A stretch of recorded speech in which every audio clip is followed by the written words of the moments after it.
What's up guys, it's Bucky. Welcome to your 15th Java tutorial, and in this tutorial I'm going to be teaching you guys how to use methods with parameters. Now in this tutorial we're also going to be building a custom function where we're going to let the user enter their name in an outside class, and it's going to call it in the main class and just say like hello to whatever your name is or something. So if that sounds complicated, then I'll follow along and I promise I'll make it easier. It's probably easier just to see than me to even say, so follow along. So again, we have our main apples class with our main function or method in here, and we have our outside tuna class with the method that we call. So let's go ahead and clear everything out of your public class tuna if you have anything in there, because we're going to be adding a new method. So go ahead and type as I do, public void, and we want our simple message again.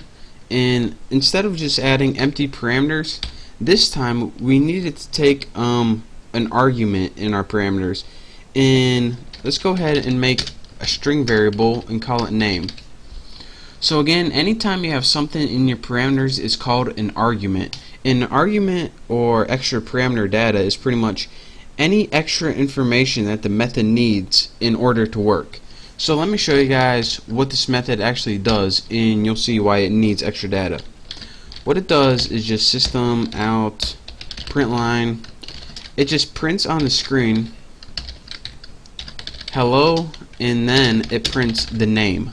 So if you don't have a name, it would print hello and nothing. So again, an argument is any extra information that the program needs to run. So again, what this is going to do is print hello and then your name. So before we use it, we need to do a couple stuff to our main function.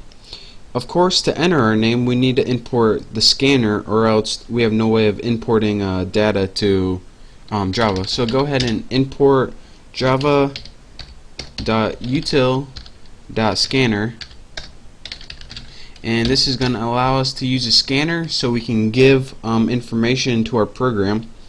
Next, we need to make a scanner object, so let's go ahead, scanner, name it input, new scanner, and I believe that I taught you guys how to do this in the last tutorial, so you should know what I'm doing. System in, and that's that for that line.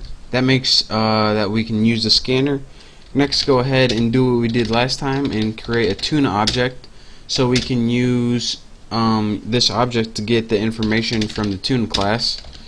We just need that empty parameters.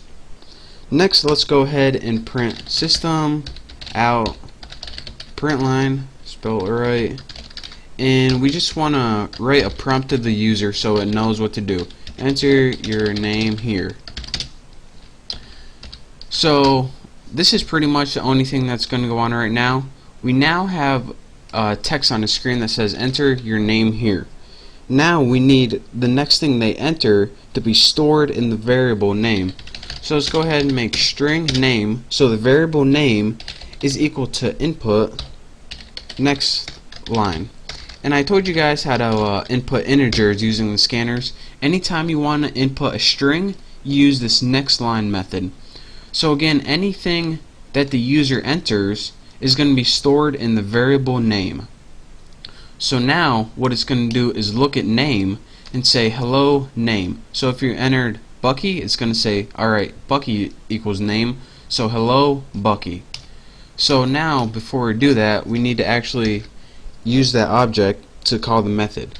So tuna object, and go ahead and put your dot separator, simple message with your name parameters.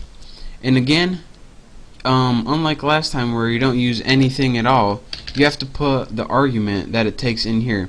And this says again that this isn't just a method that you don't need any extra information for. We're going to give you this extra information for something because we want you to do something with it. So go ahead and let's run this program, and then I'll show you guys what it does later. Enter your name here, Bucky Roberts, and then it says hello Bucky Roberts. And let me talk you guys through this one last time. We imported the scanner because that's how we how Java allows us to input stuff in the computer, like I typed in Bucky Roberts. Without this, I wouldn't be able to type in anything. Next, in our main function, we said, alright, we want to put this just allows you to use the scanner after you imported it. We next made an object because without an object we can't use anything in this class, as I taught you in the last tutorial. Next, we just put a prompt on the screen. We learned this like in the first tutorial. Just showed what we needed to do. Next, we put, alright, we have a variable called name. We want this to be equal to anything we type in. And that's so if you have different users that are using this program, it doesn't just type the same message. You can use it for a bunch of different users no matter what they type in for their name. Next, we said, alright, in the class tuna, use a method called simple message that takes an argument of name. So it's going to go look at all the classes, find the one called tuna, and find the method that's called simple message, and do whatever it says to do. And what this method says to do is say, alright, take a variable called name, which we already had, we just gave it to it, and then just print out hello, whatever the name is. So it says, alright, hello, Bucky Roberts. So that is how you use a method with a parameter, and that's what parameters do. It's just an extra bit of information that you might need to run a program. So again, that's your quick tutorial on how to use methods with parameters in a different class.